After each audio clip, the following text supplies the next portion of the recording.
शन्नो विष्णुरुक्रमः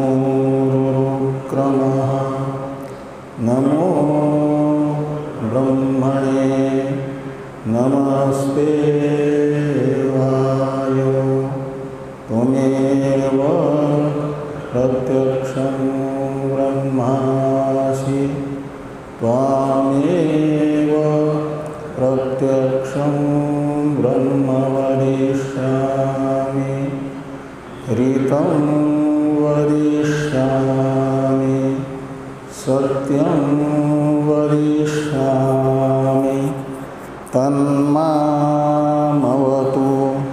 तद्वक्तारमवतु अवतु माम् अवतु वक्तारम् ॐ शान्ति शान्ति शान्तिः। शङ्करं शङ्कराचार्यं केशवं बादरायणं सूत्रभाष्य कृतौ वन्दे भगवन्तौ पुनः पुनः। ईश्वरो गुरुरात्मेति मूर्तिभेदविभागिने व्योमवद्व्याप्तदेहाय दक्षिणामूर्तये नमः।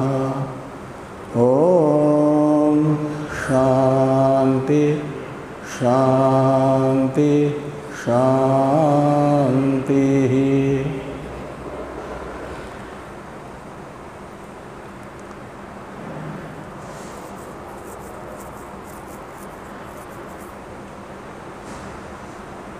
कृष्ण यजुर्वेदीय तैत्रीय उपनिषद के ब्रह्मानंद वल्ली नामक द्वितीय अध्याय का विचार हम लोग कर रहे हैं। इस अध्यायस्थ छठवें अनुवाद के व्याख्यान रूप भाष्य की चर्चा अंतिम में चल रही है। तत्सृष्ट्वा तदेव अनुप्राविशत, इस मूल वाक्य के व्याख्यान रूप भाष्य की चर्चा हो चुकी है।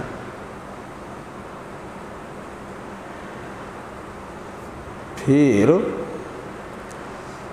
तत्सृष्ट्वा तदेव अनुप्राविशत इस वाक्य के बाद में आने वाले जो वाक्य हैं उसका व्याख्यान रूप भाष्य प्रारंभ होता है। तो उसके सच्च त्यच्च अभवत इत्यादि वाक्य का अवतरण लिखते हुए भाष्य में भाष्कर भगवान ने एक जिज्ञासु की जिज्ञासा को तत्कार्यम अनुप्रविश्य किम इन शब्दों से रखा कि कार्य का सर्जन किया, कार्य में अनुप्रविष्ट हुआ। तो कार्य में प्रवेश करके किया क्या? तो सो अकामयत बहुश्याम प्रजायेय, इस वाक्य में बताई गई जो कामना है बहुभवन विषयक,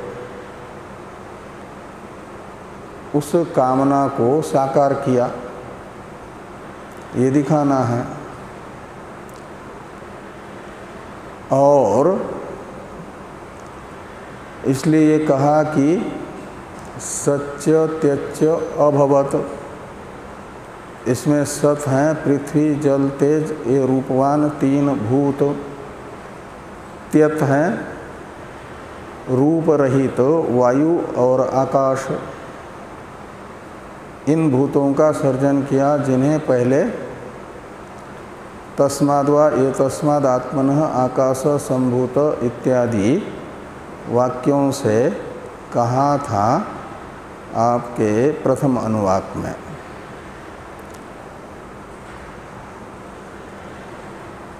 सत है मूर्त रूपवान होने से और त्यद है अमूर्त रूप रहित होने से, और इन्हीं मूर्तामूर्तों को फिर सत शब्द से और त्यत शब्द से बता करके एक प्रकार से ये कहा गया कि सत होता है प्रत्यक्ष और त्यत होता है परोक्ष। तो परोक्षत्व अपरोक्षत्व भी इन मूर्तामूर्त पदार्थों में बताया गया। ऐसे निरुक्तंचा निरुक्तंच, निरुक्तत्व और अनिरुक्तत्व भी इन्हीं मूर्तामूर्त का विशेषण है। जैसे सत और त्यत ने प्रत्यक्षत्व परोक्षत्व रूप विशेषता बताई मूर्त अमूर्त में, ऐसे निरुक्तंचा निरुक्तंच इस वाक्य से बताए गए निरुक्त और अनिरुक्त पदार्थ भी कोई मूर्तामूर्त से अलग नहीं है। मूर्तामूर्त की ही विशेषता बताने वाले ये दो शब्द हैं। निरुक्तत्व ये विशेषता बताता है निरुक्तम शब्द मूर्त में, और अनिरुक्तत्व विशेषता को बताने के लिए अमूर्त में ये अनिरुक्तम शब्द है। निरुक्तम का अर्थ है जिसे सजातीय विजातीय पदार्थ से व्यावृत्त करके बताया जा सके वह, और अनिरुक्त है जिसे इस प्रकार नहीं बताया जा सकता वह निरुक्त से विपरीत। इस प्रकार ये मूर्तामूर्त ही के विशेषण हो गए निरुक्तत्व अनिरुक्तत्व। अब निलयनंचा निलयनंच इससे बताया गया, यहीं से चर्चा चलनी है ना,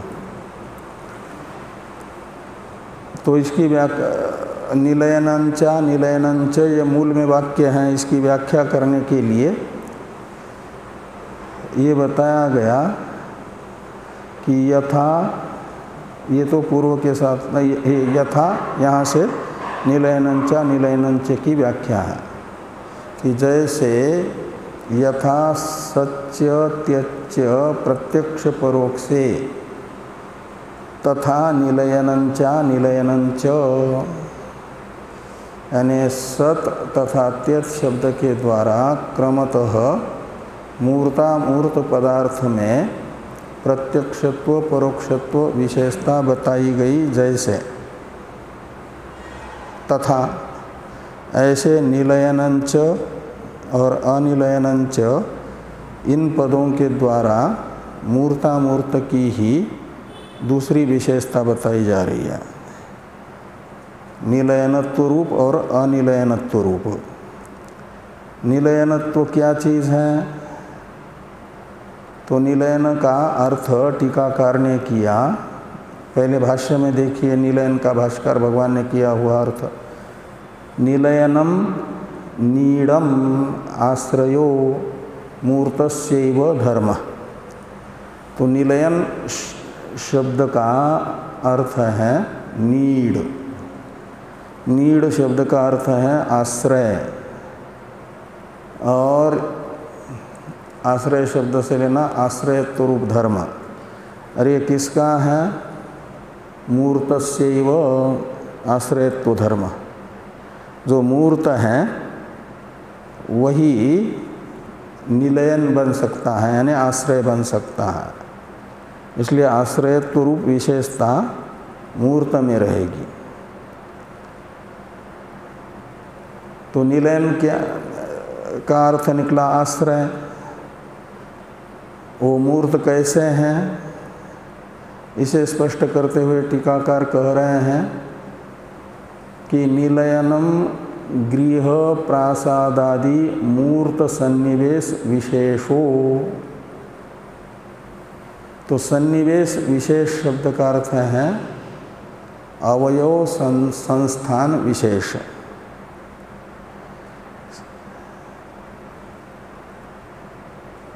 ये सन्निवेश विशेष शब्द का अर्थ निकलेगा अवयव संस्थान विशेष। कौन से अवयव, किसके अवयव संस्थान विशेष को निलयन कहा जाता है?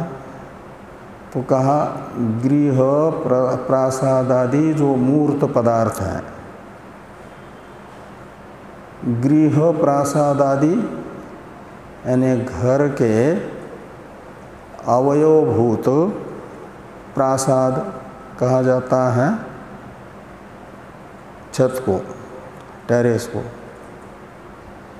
और आदि शब्द से पिलर आदि लेना, ईंट सीमेंट आदि ये सब के सब घर जिन पदार्थों से, जिस रॉ मटेरियल से बन रहा है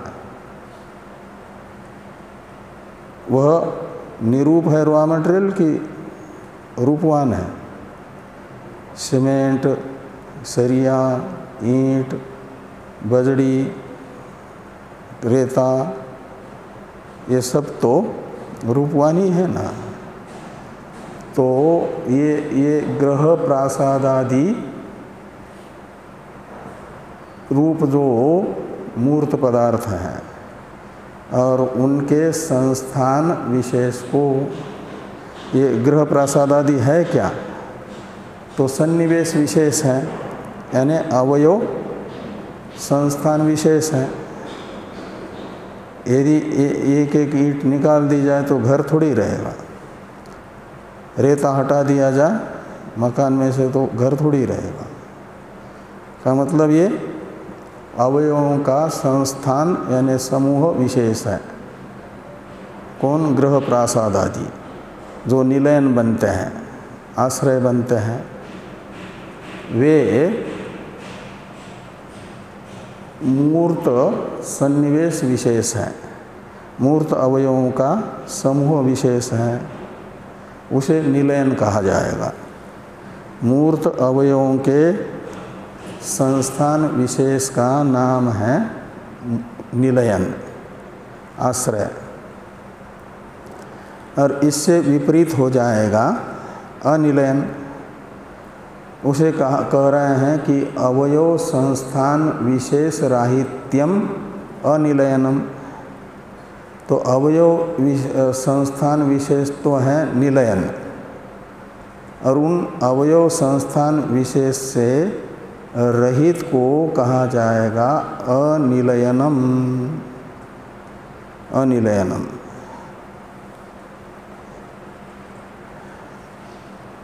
तो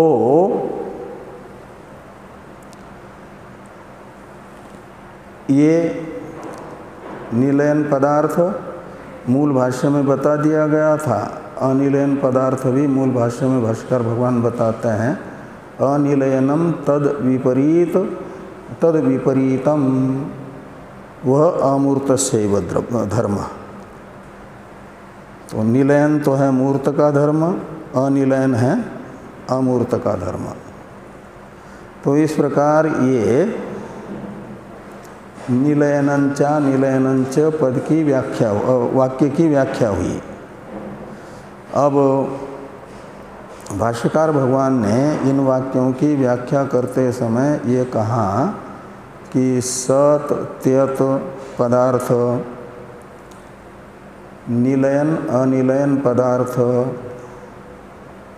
ये सब जो हैं निरुक्त अनिरुक्त पदार्थ मूर्तामूर्त के ही धर्म है।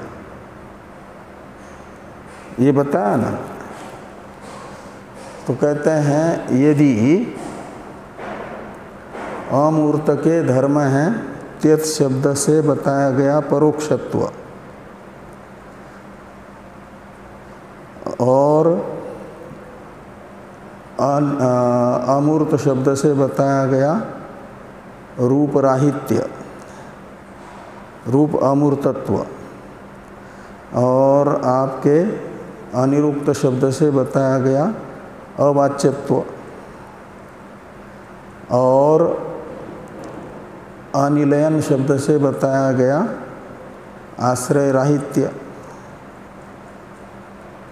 अवयव संस्थान विशेष राहित्य। ये जो अनिलयन शब्द से बताया हुआ विशेष है, ये किसका है?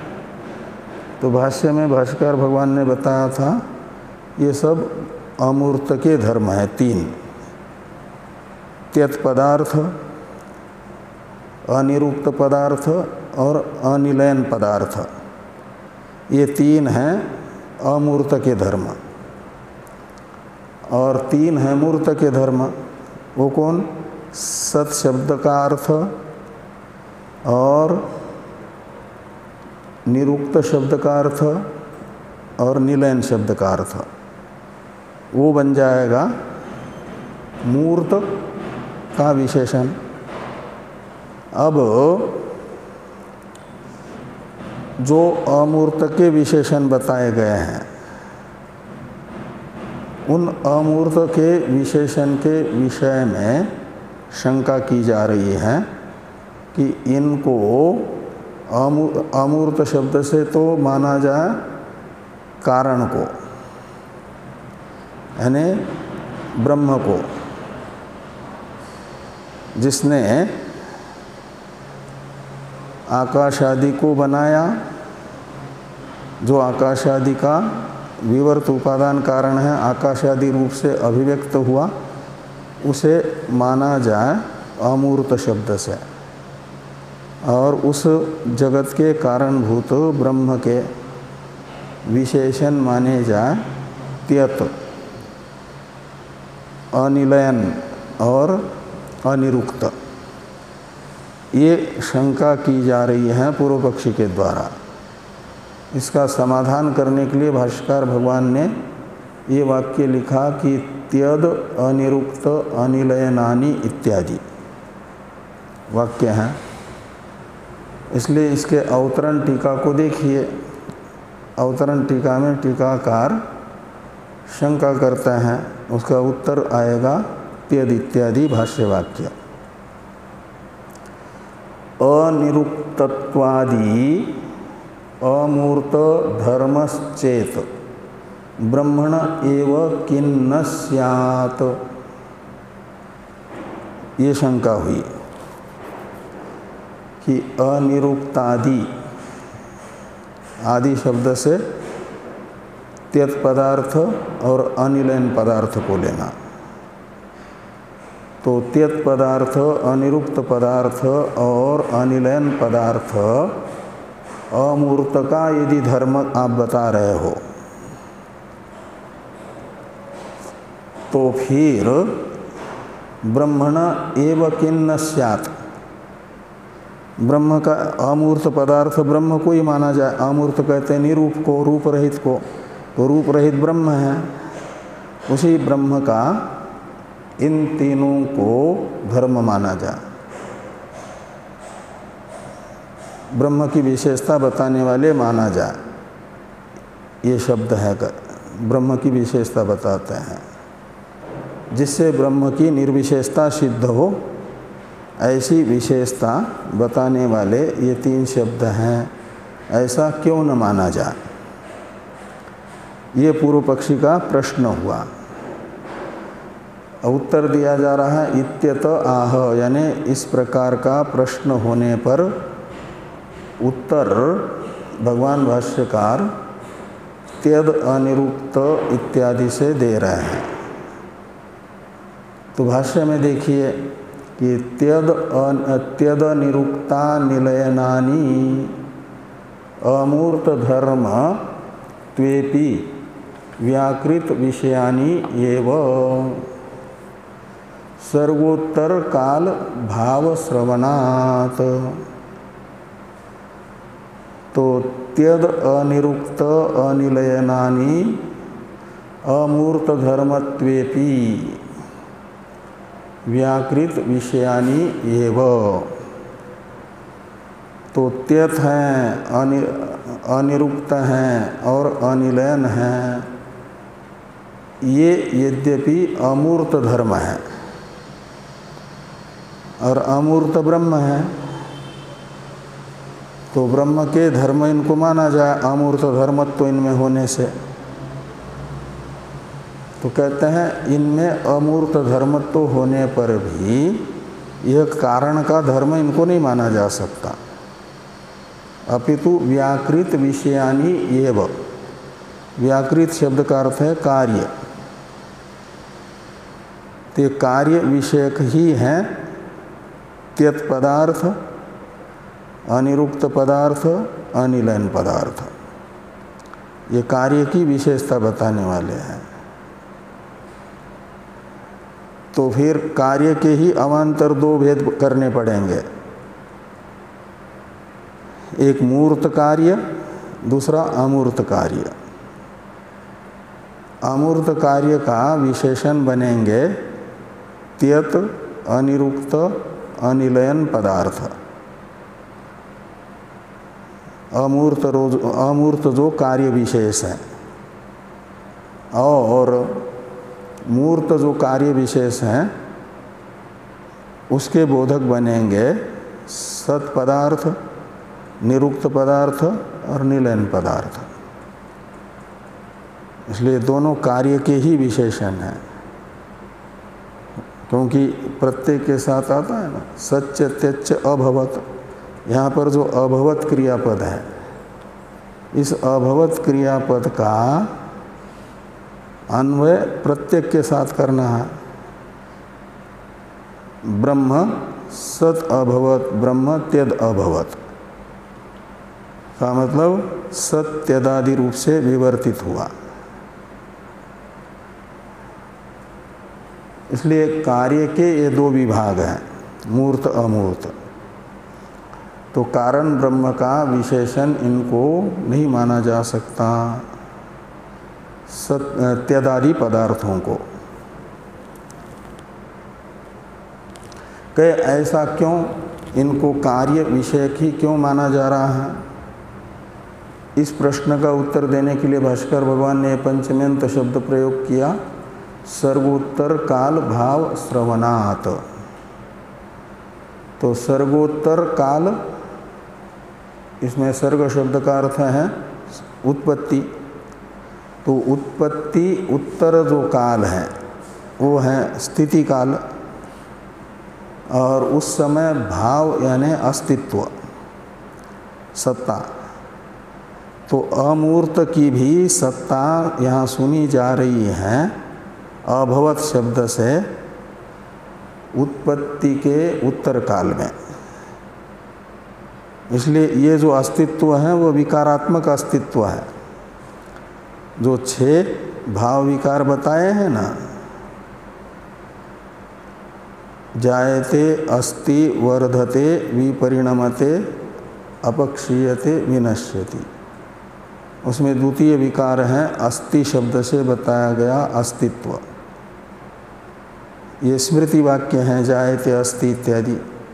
और मूल श्रुति में यत्वा इमानि भूतानि जायन्ते येन जातानि जीवन्ति, तो जातानि जीवन्ति से द्वितीय विकार को बताया गया है, स्थिति को। ये अस्तित्व विकार का अंतर्भाव स्थिति रूप विकार में होता है। जो मूल श्रुति में उत्पत्ति, स्थिति और लय 3 बताए हैं ना, उनमें से स्थिति में अंतर्भाव होता है जो स्मृति वाक्य में बताए गए द्वितीय अस्तित्व रूप विकार हैं उसका।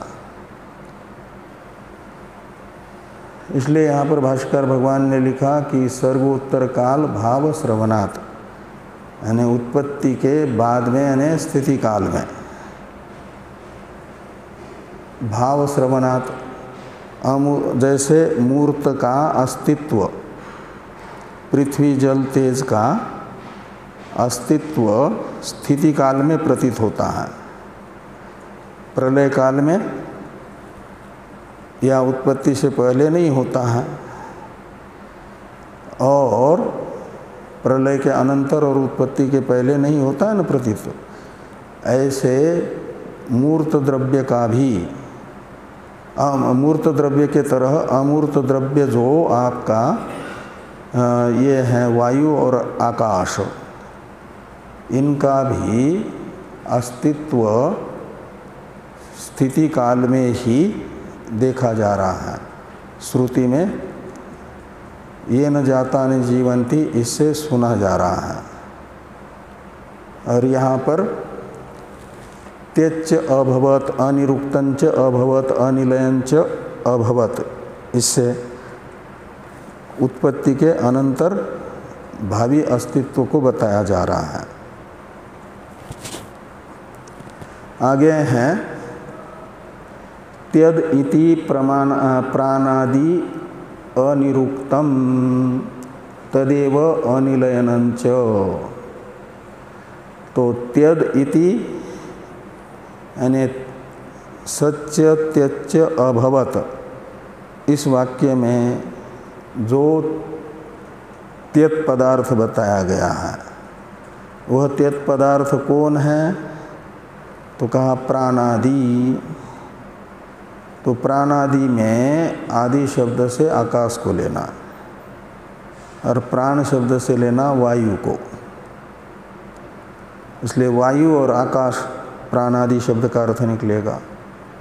यह त्यत पदार्थ है।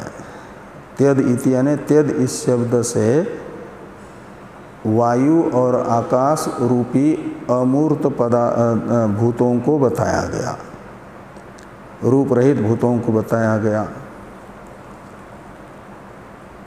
और अनिरुक्त शब्द से भी तथा अनिलयन शब्द से भी इन्हीं दो को, प्राण और आकाश को बताया जा रहा है।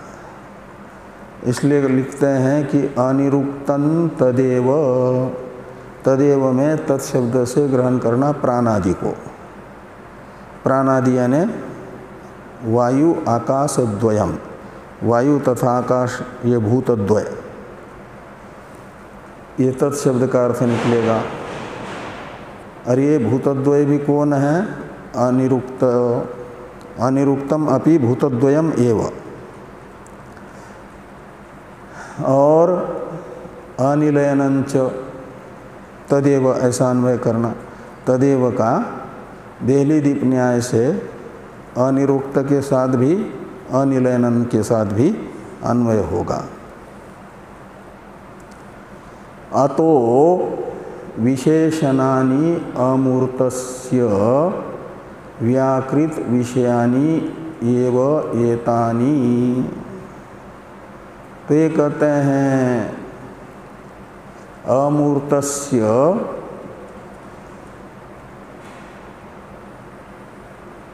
एव यानी अमूर्तस्य व्याकृत विषयानि एव एतानि विशेषणानि। जो कार्य के अभिधायक ये तीन विशेषण हैं, वे कार्य में जो अमूर्त कार्य हैं उसी के अभिधायक बनेंगे। ये तानी से लेना त्यदादिनी को। त्यदादिनी में आदि शब्द से अनिरुक्त और अनिलयन को लिया जाएगा। विज्ञानम चेतनम, तो विज्ञानंच विज्ञानंच अभवत, ये दूसरा वाक्य आता है। निलयनंच निलयनंच अभवत, इसकी व्याख्या हो गई। अब विज्ञानंच विज्ञानंच अभवत, इस वाक्य की व्याख्या भाष्कर भगवान करते हैं। इस वाक्यस्थ विज्ञान पदार्थ बताते हैं। विज्ञानम चेतनम, विज्ञान शब्द का अर्थ है चेतन।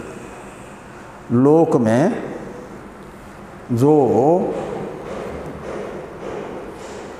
चेतनो अहम जानामि इत्यादि प्रतीति का विषयभूत अहम अर्थ है, ये लौकिक अनुभव है। और प्रत्येक प्राणी को ज्ञान है, संसार में जो 84 लाख प्रकार की योनियां हैं, उन योनियों में से जिस किसी भी योनि में तादात्म्य अभिमान करने वाला जो जीव, उसे यहाँ विज्ञान शब्द से कहा जा रहा है चेतन। ये लौकिक चेतन है। उस लौकिक चेतन के अंदर दोनों हैं, उपाधि अंश तथा उपहित अंश। जो अलौकिक चेतन है उपहित अंश, वही उपाधि के संश्लेष से बन जाता है लौकिक अनुभव का विषय, लौकिक अनुभविता बन जाता है। तो ये कहते हैं कि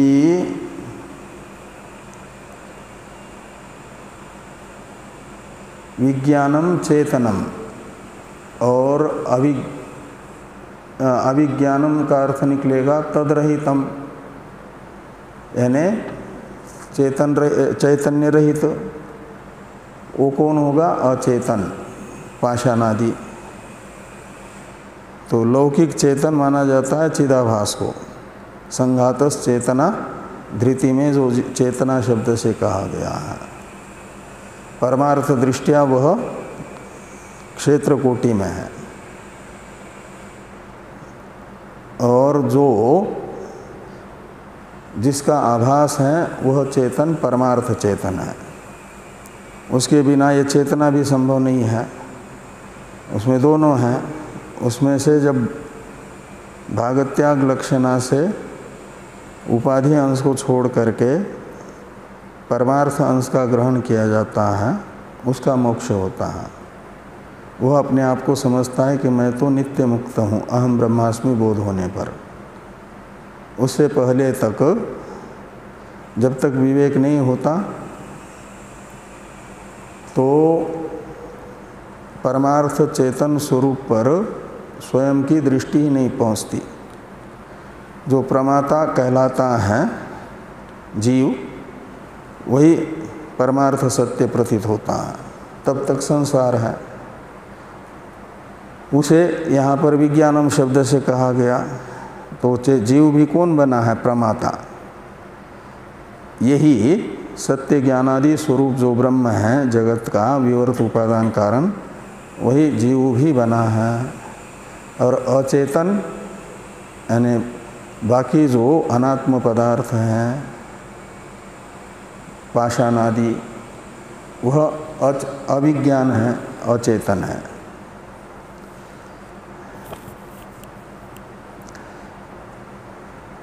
ये सब वह सत्य ज्ञानादि स्वरूप ब्रह्म ही बना है। बना है का मतलब विवर्त हुआ है। जैसे रस्सी ही सर्प बनी है, का मतलब सर्प रूप से विवर्तित हुई है। ऐसे यहाँ सच्च त्यच्च अभवत से लेकर के जितने भी रूप विशेष बताए जा रहे हैं कार्य के, वो सब ब्रह्म का विवर्त कार्य है। रस्सी के विवर्त कार्य सर्प की तरह।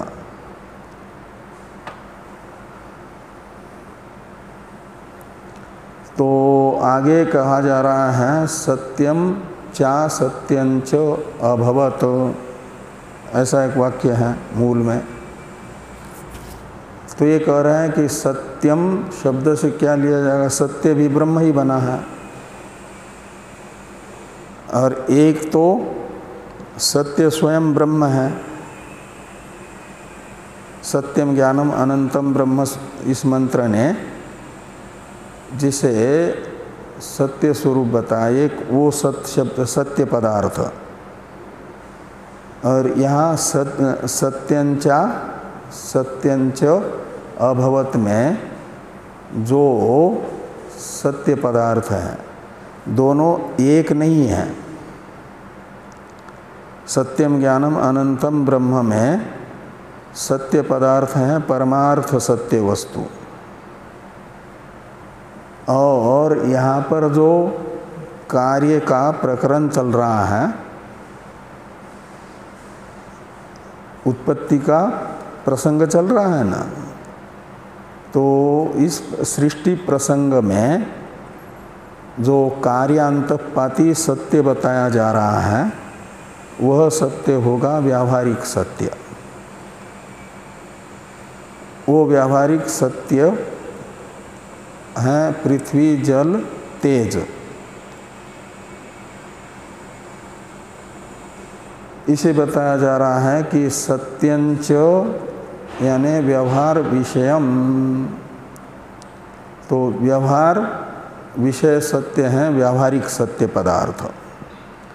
वह भी कौन बना है, तो यही सत्य ज्ञानादि स्वरूप ब्रह्म ही व्यावहारिक सत्य पदार्थ के रूप में भी विवर्तित हो रहा है। जो जागृत अवस्था के पदार्थ हैं, व्यवहार अवस्था में जिनका बाध नहीं होता है, ऐसे पदार्थों को कहा जाता है व्यावहारिक सत्य पदार्थ। उन व्यावहारिक सत्य पदार्थ के रूप में भी ब्रह्म ही विवर्तित हुआ है।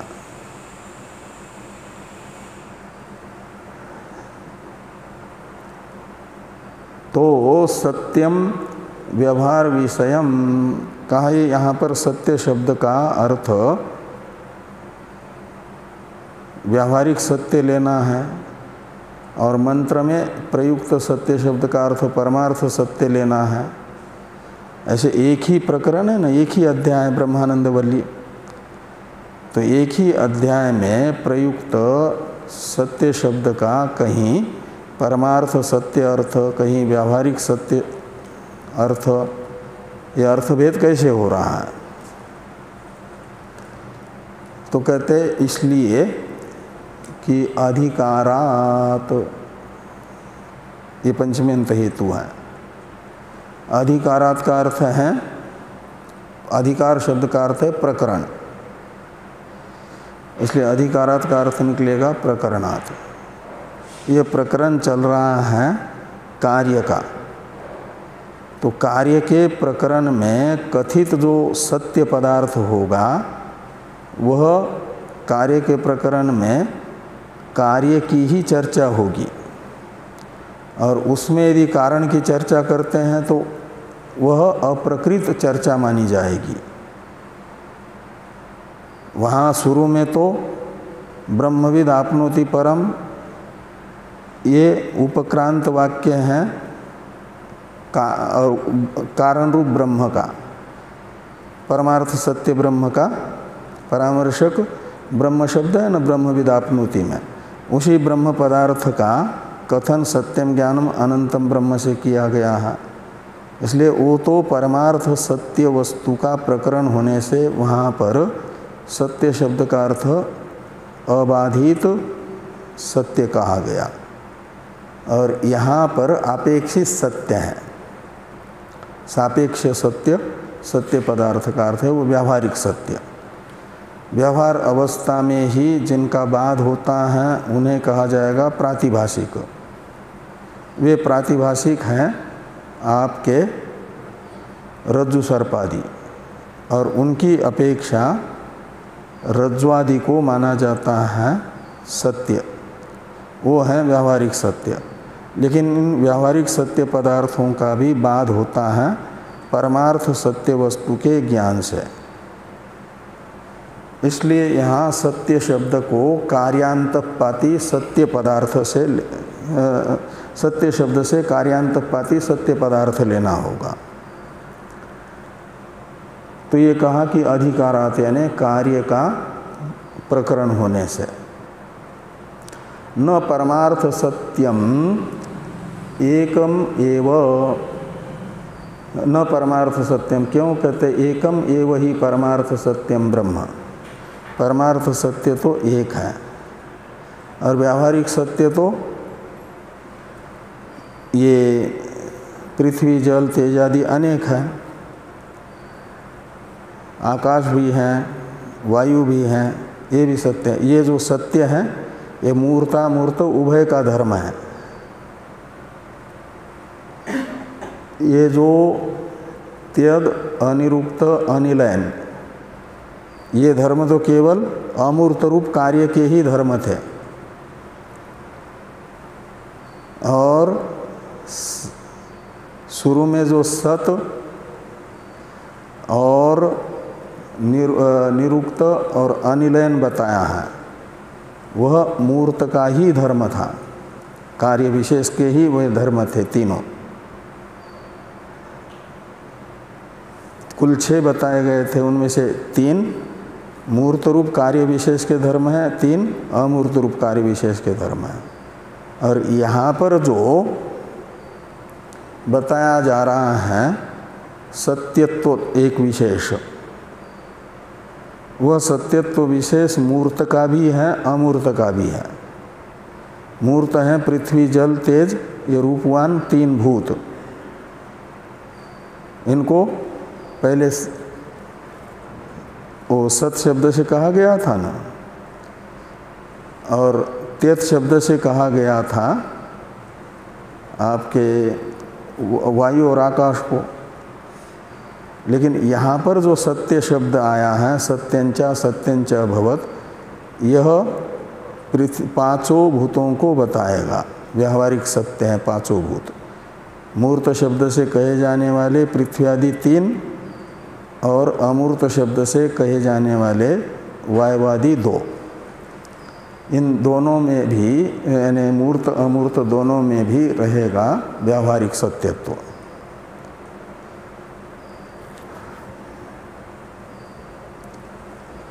और परमार्थ सत्य तो एक ब्रह्म है, वो तो कारण कोटि में है, कार्य कोटि में नहीं।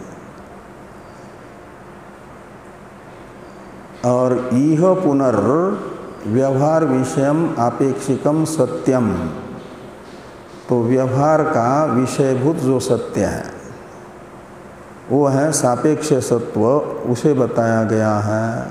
सापेक्ष सत्यत्व को कहा किसकी अपेक्षा सत्य है ये सापेक्ष सत्य, तो कहा मृग तृष्णिकादि आंद्रित अपेक्षया उदकादि सत्यम उच्यते। तो मृग तृष्णिका शब्द से भी कहा जाता है जल को ही,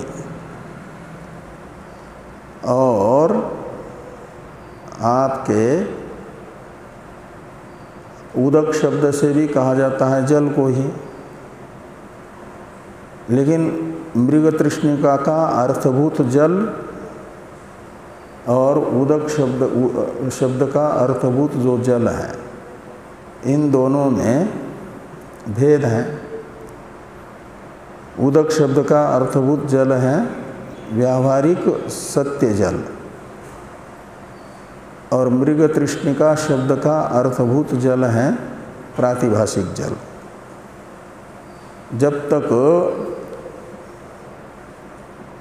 मरुदेश में सूर्य की किरणें फैली हुई रहेगी, तब तक सूर्य किरणें जल के रूप में भासती हैं। और जैसे सूर्यास्त होता है तो फिर वहाँ पर कोई जल की प्रतीति नहीं होती है। फिर दूसरे दिन सूर्योदय होता है, सूर्य की किरणें फैल जाती हैं रेगिस्तान में, तो वहाँ जल प्रतीत होता है। वो प्रातिभाषिक जल है, उसे मृग तृष्णिका कहा जाता है। और उदक शब्द से कहा जाएगा जो जगन्नाथपुरी में समुद्र का जल, रामेश्वर में समुद्र का जल, द्वारका में समुद्र का जल, ये सब जो है, गंगा जी में गंगा जल, ये व्यावहारिक सत्य जल है, ये उदक शब्दार्थ है। तो व्यवहार अवस्था में इसका बाध नहीं होगा गंगादि के जल का, और मृग तृष्णिका का अर्थभूत जो जल है वो व्यवहार अवस्था में ही बाधित होता है। इसलिए वो बाधित होने वाला जो जल है उसकी अपेक्षा ये परमार्थ सत्य जो उदकादि है, व्यावहारिक सत्य जो उदकादि है उसे अपेक्षित सत्य कहा गया। और ये अपेक्षित सत्य भी बना कौन है? वो ब्रह्म ही। और आंद्रित शब्द से लिया जाएगा सत्यंच आंद्रितंच, तो आंद्रित शब्द से लिया जाएगा तद विपरीतम, यानी मृग तृष्णिकादि का अर्थभूत जो बाधित होने वाला जल है वह आंद्रित है, मिथ्या है। व्यवहार अवस्था में ही उसका बाध होता है। तो किम पुनः एतत् सर्वम, तो किम पुनः एतत् सर्वम अभवत परमार्थ सत्यम, किम पुनः तद, हाँ, यानी किम पुनः एतत् सर्वम अभवत, यहाँ तक प्रश्न है। एतत् सर्वम शब्द से लेना सत च त्यच अभवत, इस वाक्य से लेकर के सत्यंचा नृतंच इस वाक्य तक के द्वारा बताए गए कार्य विशेषों को लेना है।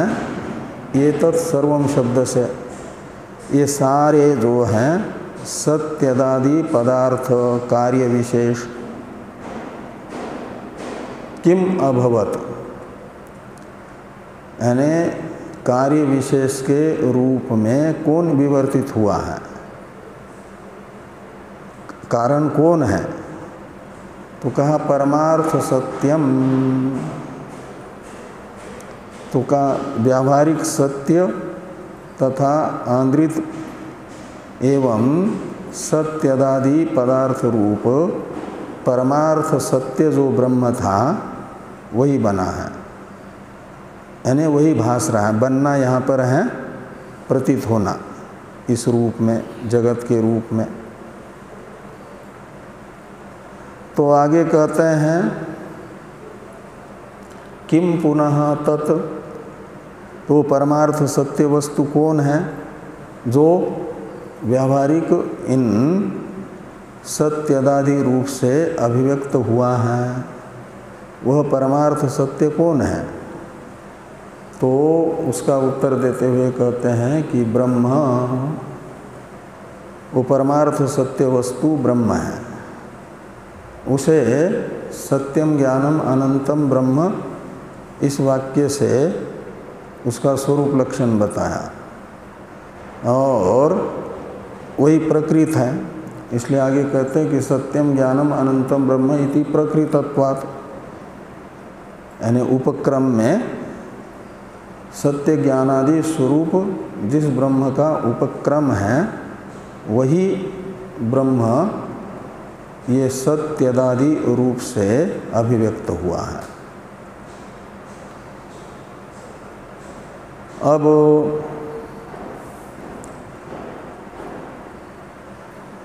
तस्मात् तत् सत्यम इति आचक्षते, ये मूल में एक वाक्य आता है। इसी अनुवाक में अंतिम वाक्य था तस्मात् तत् सत्यम इति आचक्षते। इस वाक्य की व्याख्या भगवान भाष्यकार कर रहे हैं।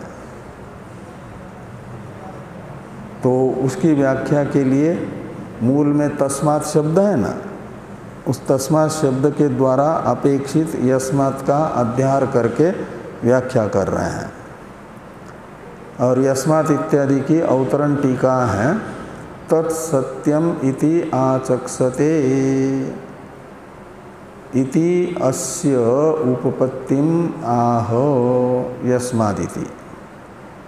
तो तत्सत्यम इति आचक्षते, ये जो मूल वाक्य है मूल अनुवाक में, उसकी उपपत्ति यानी सिद्धिम आह, उसका उपादन कर रहे हैं।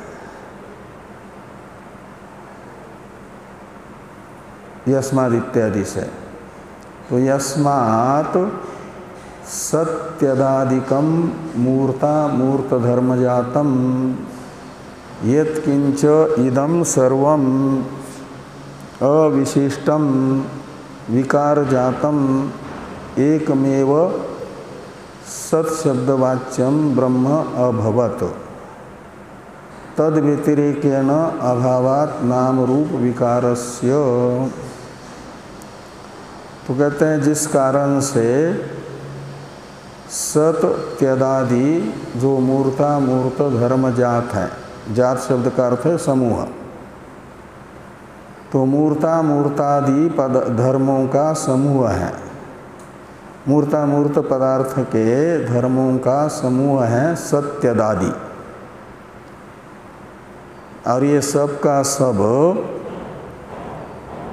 क्या है? तो कहते यत् किंच इदम सर्वम, तो जो कुछ भी यहाँ कहा है और नहीं कहा है कार्य मात्र संसार में विद्यमान, इसलिए उसे ये बताने के लिए कहा अविशिष्टम, मैंने सामान्य रूप से कार्य मात्र को लेने के लिए अविशिष्टम शब्द का प्रयोग किया है। अविशिष्टम का अर्थ है सामान्य रूप से जितना भी कार्य है, कार्यत्वेन रूपेण गृह्यमानम यत्किंच तत्सर्वम, ऐसा अन्वय करना। विकार जातम एकमेव सत्शब्दवाच्यम ब्रह्म अभवत, ते सारे कार्य समूह का मूल कारण एक सत्शब्द का वाच्य रूप ब्रह्म है। कौन से सत्शब्द का वाच्य? तो सदैव सौम्य इदमग्रासित एकमेवा द्वितीयम। इस वाक्य में छांदोग्य के प्रयुक्त जो सत्शब्द है उसका अर्थभूत जो ब्रह्म है वही ये सब विकार जात बना है। क्यों? एक ब्रह्म का ही समस्त जगत को कार्य माना जा रहा है।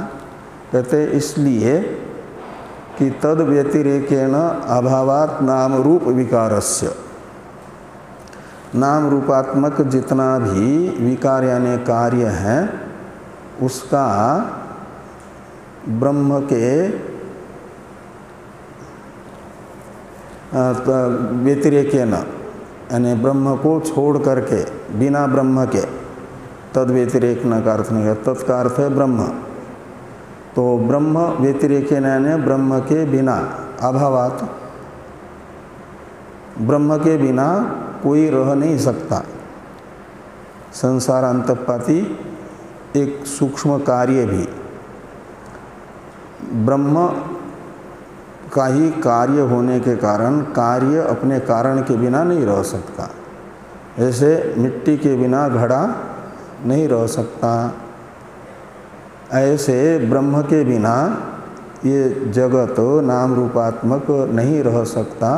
उसका अभाव है, जिस कारण से उस कारण से माना जाएगा कि ब्रह्म ही संपूर्ण जगत के रूप में विवर्तित हुआ है। ये आगे कहते हैं कि तस्मात् तद ब्रह्म सत्यम इति आचक्षते ब्रह्मविदः। तो इसी के कारण से ब्रह्म को सत्य कहा जाता है। किन के द्वारा कौन लोग हैं जो ब्रह्म को सत्य कहते हैं? तो कहते हैं ब्रह्मविदः। आचक्षते क्रियापद का कर्ता है ब्रह्मविदः आचक्षते। तो ब्रह्मज्ञ लोग ये बताते हैं कि ब्रह्म सत्य है, यानी परमार्थ सत्य है। ब्रह्म की सत्ता से अलग सत्ता किसी भी कार्य की है नहीं। तो इस प्रकार ये ब्रह्म की सत्यता का निर्धारण हुआ। तो जो अथा तो अनुप्रश्ना, यहाँ से प्रश्न प्रारंभ किए गए थे ना, और मूल मंत्र में इसी अनुवाक में आया हुआ प्रारंभ में जो एक मंत्र है उसमें चेत शब्द का प्रयोग करके ये बताया गया था। अस्ति नास्ति दो पक्ष आए थे ना, कि जो ब्रह्म को नास्ति करके जानता है, असत जानता है, वह असतकल्प हो जाता है, पुरुषार्थ से प्रच्युत रहता है और ब्रह्म का अस्तित्व स्वीकार करता है, उसे सज्जन लोग संत कहते हैं। ऐसा शुरू में आया था ना मंत्र में। तो उसके विषय में भी ये कह रहे हैं कि अस्ति नास्ति इति अनुप्रश्न प्रकृत, अथा तो अनुप्रश्न इत्यादि में एक प्रश्न अस्ति नास्ति विषयक था और उस प्रश्न का प्रतिवचन विषय, इस प्रश्न के प्रतिवचन यानी उत्तर के विषय में ये तद उक्तम, ये बताया गया कि सो अकामयत और बहुशाम प्रजाय इति स तपो अतप्यत स तपस्तप्त्वा इदम सर्वम असृजत और तत्सृष्ट्वा तदेव अनुप्राविशत, फिर सच्च त्यच्च इत्यादि ये सब आया। ये इसी प्रश्न के उत्तर के अवसर पर आया है, उत्तर ग्रंथ में आया है। इसलिए क्या होगा कि कहते हैं, और इस उत्तर में निर्धारण क्या हुआ कि ब्रह्म सत्य है। तत्सत्यम इतिहास सत्य ब्रह्मविद, तो जगत का कारणभूत ब्रह्म सत्य है। ब्रह्म में जगत की कारणता का कथन भी नास्तित्व पक्ष का खंडन करने के लिए और अस्तित्व पक्ष का मंडन करने के लिए किया गया है। ये थोड़ा सोचा था आज पूरा कर लेंगे, लेकिन नहीं हुआ। टीका में भी है और आपके इसमें भी है ना, भाष्य में भी 4-5 पंक्ति हैं। तो कल इस पर चर्चा करते हैं हम लोग। ओम शन्नो मित्रः शं वरुणः शन्नो भवत्वर्यमा शन्न इन्द्रो बृहस्पतिः शन्नो विष्णुरुक्रमः नमो ब्रह्मणे नमस्ते वायो त्वमेव प्रत्यक्षं ब्रह्मासि त्वामेव प्रत्यक्षं ब्रह्म वदिष्यामि ऋतं वदिष्यामि सत्यं वदिष्यामि हन्मामवतु तदवक्तारमवतु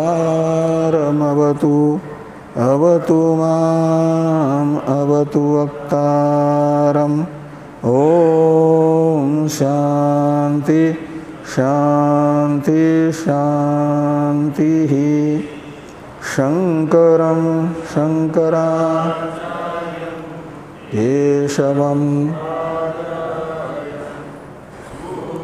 भाष्यकृतौ वन्दे भगवन्तो पुनः पुनः ईश्वरो मूर्तिभेदविभागिने व्योमवद्व्याप्तदेहाय दक्षिणामूर्तये नमः। ॐ शान्ति शान्ति शान्ति।